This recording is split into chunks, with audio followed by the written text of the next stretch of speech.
Les séparatistes du sud du Yémen ont proclamé l'autonomie après l'effondrement d'un accord de paix avec le gouvernement. Cette annonce complique ce conflit qui sévit depuis des années dans ce pays. Anissa Raoult.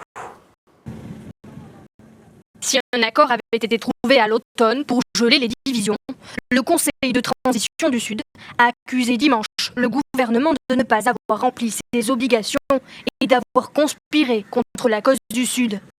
Il a en conséquence déclaré que l'autonomie de la région était désormais effective. Cette proclamation d'indépendance a aussitôt été condamnée par le gouvernement en exil à Aden.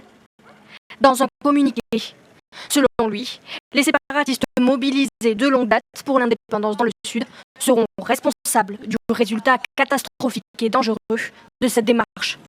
Côté séparatiste, en revanche, on se félicite.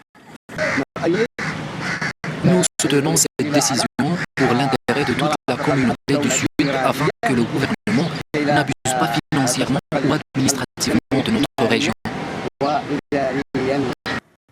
La rupture entre ces ex-alliés intervient alors que la coalition dirigée par Riyad a prolongé un cessez-le-feu unilatéral vis-à-vis des Houthis, dans un contexte de pandémie de coronavirus. Cette offre a toutefois été rejetée par les Houthis et les combats se sont poursuivis dans ce pays ravagé par la guerre et qui a engendré ce que l'ONU a qualifié de pire crise humanitaire au monde. L'accord signé prévoyait pourtant, selon les sources politiques yéménites et saoudiennes, d'intégrer des membres du Conseil de transition du Sud dans le gouvernement et, en contrepartie, le retour de celui-ci à Aden.